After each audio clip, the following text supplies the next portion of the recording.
አንደኛው ከእግዚአብሔር ጋር ያለን ግንኙነት ማበላሸት ነው፣ ወደ ርኩሰት ሊድ በማድረግ። ሁለተኛው ከሰው ጋር ያለን ግንኙነት ማበላሸት ነው፣ ብቸኛ በማድረግ ብቻ አይደለም ደግሞ ሰዎችን አታክ በማድረግ። ይሄ ሰው ምን ተብሎ ነው የተጻፈለት? በዚያ መንገድ ሰው ማለፍ እስከማይችል ድረስ እነዚህ ሰዎች ባሉበት ሰው ማለፍ አይችልም። ዲስትራክቲቭ ነው፣ ሰዎችን የሚጎዳ ነው። ሰዎችን እዚህ የትኛውም ዲሞኒክ ፕሬዘንስ ውስጥ ፍቅር የሚባል ነገር የለው። ሶስተኛው ለእግዚአብሔር እንዳይሆኑ ማድረግ ብቻ አይደለም፣ ከሰዎች ጋር ያለን ግንኙነት ማበላሸት ይችላል። ሶስተኛው ለራስ የማይሆን ማድረግ፣ ራሱን የሚጎዳ ማድረግ። በደንብ ዛሬ እንድትረዱልኝ የምፈልገው ነገር አለ።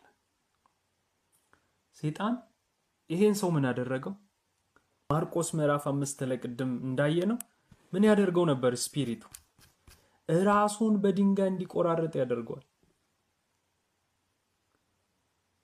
ይኸውላችሁ ለሰው ምቾት የሚሰጥ አጋንንት የለም። ማንም ሰው ከስፒሪት ጋራ ከክፉ ስፒሪት ጋራ ንክኪ ካለው ህይወቱን ስቴዲ ያድርጉ። በዛ ሰው ሆኖ ሌላውን አታክ ማድረግ ብቻ አይደለም፣ በዛ ሰው ሆኖ እሱኑ ሰውየው ይበላዋል።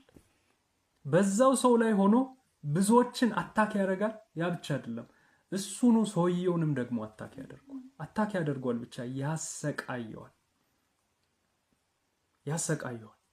ስለዚህ ኦፕሬስ ማድረግ፣ ማሰቃየት፣ ራስን እንዲጎዳ ማድረግ፣ ልብስ እንዳይለብስ አድርጉ።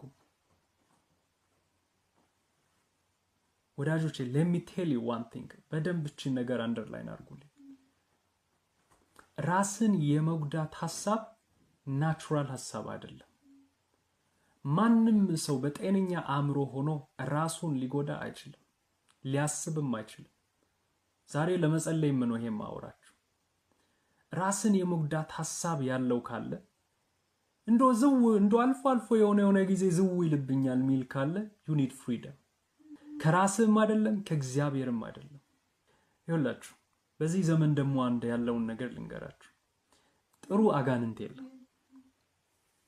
አንዳንዶች ኢስተርን ትራዲሽን ውስጥ ያሉ ይሄ የሜዲቴሽኑን ምንድነው ዮጋ፣ እነዚህ ስፒሪቹዋል የሆኑ ነገሮች በቃ እንትን ለአእምሮ ንቁ ለማድረግ ጥሩ ነው፣ ሰውነት እንዲ ለማድረግ ጥሩ ነው እያሉ ከነዚህ ክፉ አጋንንት ጋር የሚነካኳሉ። ሲጀምሩ መልካም ይመስላል፣ ግን መውጫ የሌለው እስራት ውስጥ ይገባሉ። ለምን? ጥሩ አጋንንት የለም። ሰውነት ቢውልድ የሚያደርግ፣ ነፍስ ቢውልድ የሚያደርግ፣ አእምሮ ቢውልድ የሚያደርግ ይኸውላችሁ የሆነ ነገር እያደረገ የሆነ ቦታ ላይ ሰውየውን ይበላዋል።